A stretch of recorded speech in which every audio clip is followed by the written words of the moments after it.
Welcome, ladies and gentlemen, to your Virgo April 2022 predictions. I'm Nigel Saint James, as the subscribers will well know how good it is to see you. I love seeing you each month, and if you're coming by for the first time, welcome, and we hope to see you again, don't we? Now, here is a card that's dropped out of this deck, and I'm going to take it. It's the Blessings of Ganesha. I don't think it's actually a tarot card, but it's one which is so fortuitous that it defies description. Now, I've been a student of Hindu theology and philosophy for many, many years. I'm not a Hindu myself, but I definitely appreciate the works of the Vedas, and also the Krishna sect, the Bhagavad Gita. In fact, I would recommend anybody read the Bhagavad Gita, which is found on the internet. It's only short. Even if you only read one chapter, read chapter 7, and it talks about the attributes of God. And it's just exquisite when you consider when it was written and how language can express the unexpressible sometimes. Beautiful. There, of course, are other sacred works I like. I like the Quran, the good bits of the Quran. I like Genesis. I like the Gospel of John in the Christian tradition, as well as plenty of other things. I'm very universal in my approach to religion because I think all the rivers flow into the same ocean. Now, let's get 5 cards for you, shall we? Because that will tell you what is in store for you. Stop talking, Nigel. Pull some cards. There's the Page of Discs. Beautiful. This is Death. Exquisite. This is the 8 of Staves. Just wait till you get round here and have a look at it. There's the 2 of Arrows, and what's in here? Pull something from down here, shall we? That Ganesha card, it couldn't have been turned up at a better time. And there's the 2 of Lotuses. Marvellous. Well, why don't you come, as is our usual practice. Sit down here next to me. We'll have a good close look at the cards together while I do the reading for you. Now, the first card that you actually drew was actually not a tarot card, but it's a particularly fortunate card for you. It's called the Blessings of Ganesha. Now, all auspicious work begins with invoking the power of Ganesha, the Lord of obstacles and bestower of success. Ganesha holds a unique and unparalleled position in the religious culture of India, as any ceremony, ritual, or new undertaking has to first begin with invoking his power and blessings. Otherwise, it is regarded as futile. Now, Ganesha, or Ganapati, as he is more commonly known in the subcontinent, is thus the most worshipped god, well, maybe apart from Vishnu, in India. He is not attractive in the conventional sense, I suppose, yet every Hindu feels a surge of affection when he or she gazes upon this strange figure. Now, Ganesha is not an elephant that is worshipped. He is a god with an elephant head, and that difference is vast. He is not only the god of beginnings, but he is the de facto god of learning and wisdom, as befits his elephant head. The elephant is wise, forgets nothing, is brave, loyal, kind, strong, lives long, and literally rolls aside the boulders in your path. Now, what better attributes could a god possess than those? And things are going to be rolled aside for you during this time. Well, Ganesha, you can move there for the time being. Now, after that auspicious beginning, we should turn to this major arcanum, which is that of death. Now, who do we have depicted in this card? Let's have a look. Okay, well, this is Kali. Kali, the dark goddess, has always been India's greatest paradox. wild, a bringer of death and destruction, behaving in peculiar ways, yet hailed as the loving mother of the universe, a mother who cannot bear the slightest pain in any one of her children. There is no statement that you can make about Kali which does not have an opposite that is equally true. In Kali, all logic is defeated. All attempts to restrict the human condition into neatly packaged bales of humanity are just doomed. The chattering monkey mind of logic is stunned and awed into silence, and the wisdom begins to flow. Kali is intuitive insight into the heart of darkness, and what emerges from that is the clear light of awareness. Now, astrologically, what we have going on here is Mars ruling Scorpio. Well, Mars, that is the fiery energy planet, isn't it? But here it's in its lowest form, and that very strong energy is necessary to provide the impulse for change. So there is, in a sense, a feeling here that there is a time when you might feel that something has died, and yet it is resurrected again. In a sense, it is transformed. Now, the transformation, well, one can see that in this sign of Scorpio here, because the Scorpio sign sees first the scorpion, which is then transformed into a snake, and finally into its exalted form of the eagle. And I think you'll become free of any old ensnarements during this period. There's endings involved here, and things are going to happen quite quickly, I think, just looking at this. There is the letting go of emotional attachments that you have outgrown. There's something of the end of a cycle, very much this feeling of transformation along here. Old relationships are demanding to be disintegrated. Now, this process may be bound together with painful experiences. However, because you've drawn this card, it indicates that you are ready to go through this process. The act of letting go, difficult as it may be, is going to liberate you. Now, death shows two faces, one destroying and tearing down, the other freeing you from old bonds which have become confining and preventing life. Now, which of these aspects will predominate depends on your attitude. Any desire to hold on to or cling to old bonds will cause their death to appear that much more agonizing. You are now ready to make the necessary changes in your life and accept any pain that may come with the loss of the old. To what outdated relationships or situations are you clinging? Say to yourself, I let go of people and situations with ease and dignity. Every ending heralds the new beginning. I now say yes to death and yes to myself.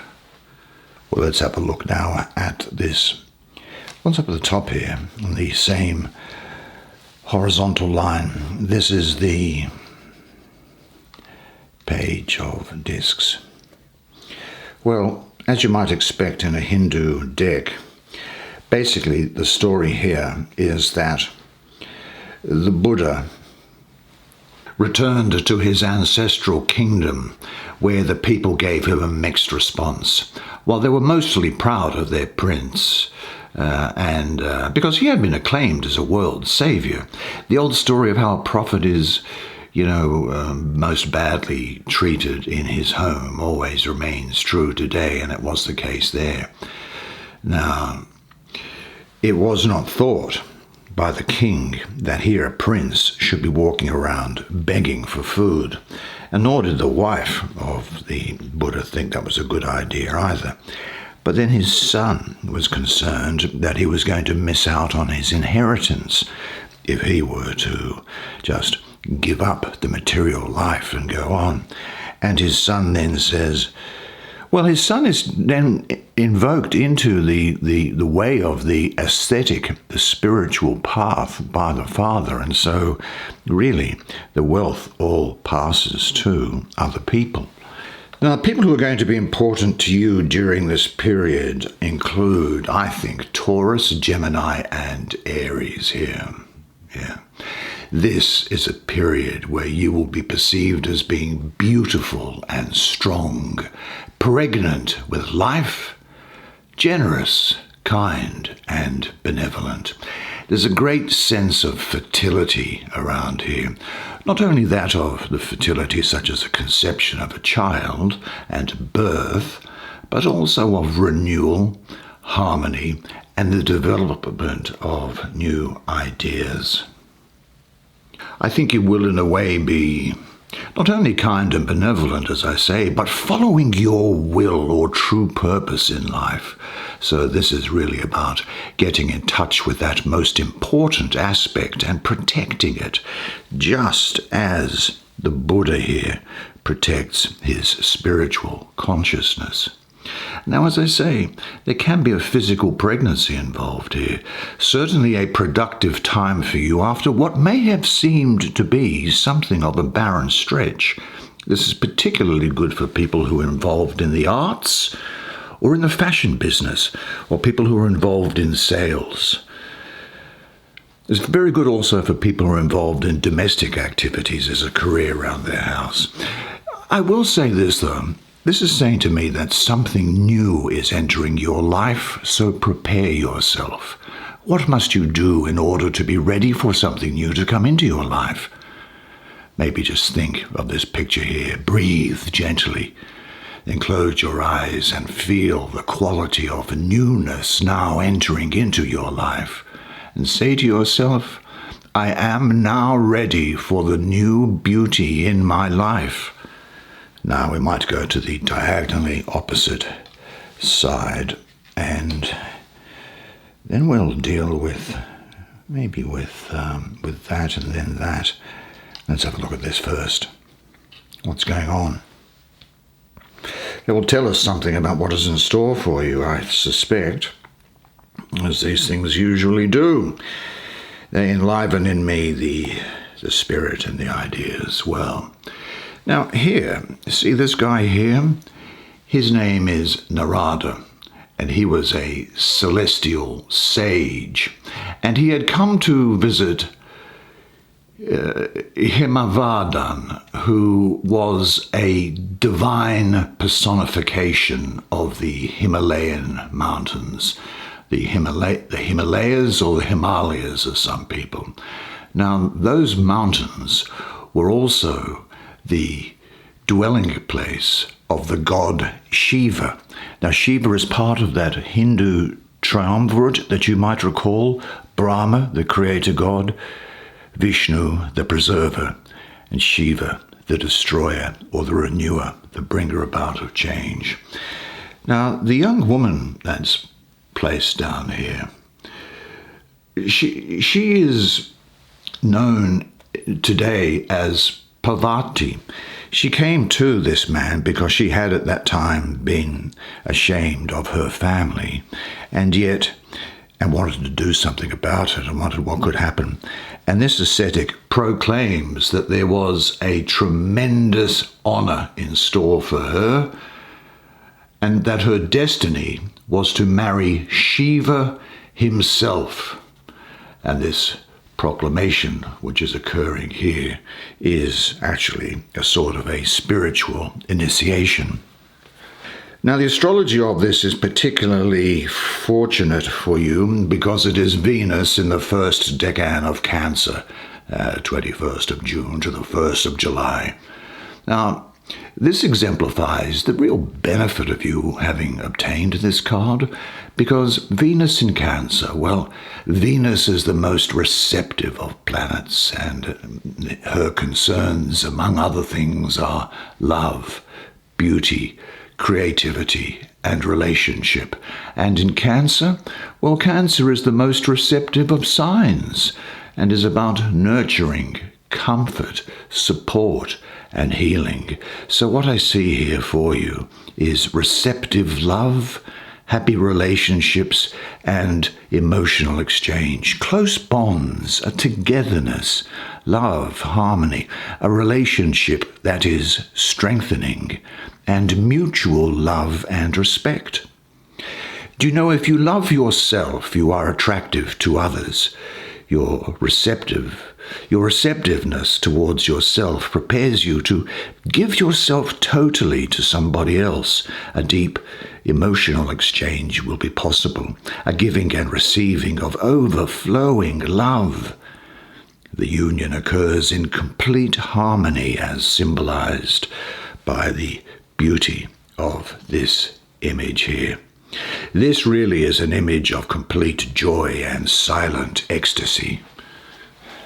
Now again, following on from that very fertile card that we saw before, again there is a feeling here of togetherness, even as far as marriage or people moving in with each other. I think that you'll hear about the beginning of harmonious relationships. Now, they don't just have to be romantic, although of course they can well be, certainly when this card appears, but there could also be customer relationships, supplier relationships, business relationships, work relationships, social relationships. There's close friendships coming about here. There is here a love that is both special and equal, and you can give and receive love in equal measure. Now, with which persons and in which surroundings can you now share your love? Pay attention to the love coming to you now. Remain open and let it enter into you and go deep inside. There is nothing to do but enjoy what life offers and say to yourself, I am now ready to let into my life the love relationships which will fulfill me. Now let's have a look to see what these two staves cards have to say to you. Let's have a look at this one first. Okay. Well, without going all the way into the backstory, well, actually, maybe I should say this. And again, without going into the backstory, but it does appear in this card as well. What happened was that a king had his wife stolen by a fellow who lived in Lanka, which is today Sri Lanka, which is about 880 miles or 1,400 kilometers in a straight line from India. And of course, he had a bridge built and went to see him. Now, this is where Lanka is being besieged by the guy.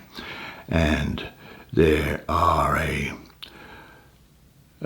horde of people ready to lock horns with the soldiers in Lanka. Now, up in the sky, their dread nemesis, Hanuman, is keeping a menacing vigil. But in line with that warlike nature of the scene depicted there, there is in fact here the planet of Mars ruling in its own sign in the period of 21st of March to the 30th of March. Mars in Aries is what the astrology is here. Aries, of course, is about exploration, pioneering, and the two is about a balance. So here you might see the energy to move in new directions if you want to. That's the Aries aspect, from a place of balance and harmony. That's from the numerology of the two, with the confidence and with the aggression of the planet Mars.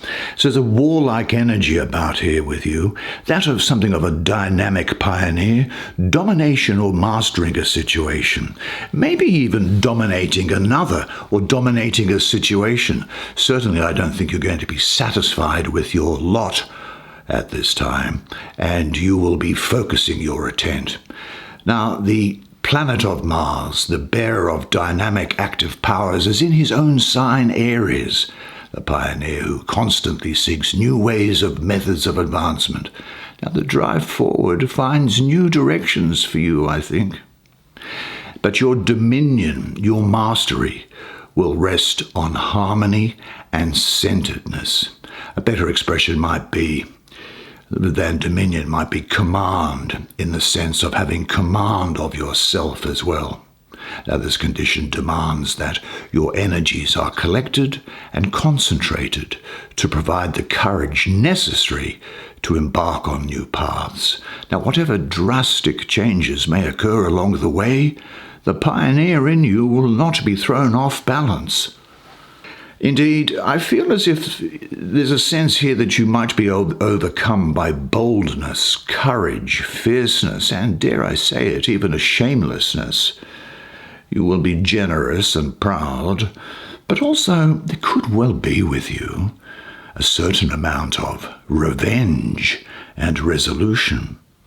There is the suggestion here that your will is beginning to rebel against its predisposed boundaries, come hell or high water.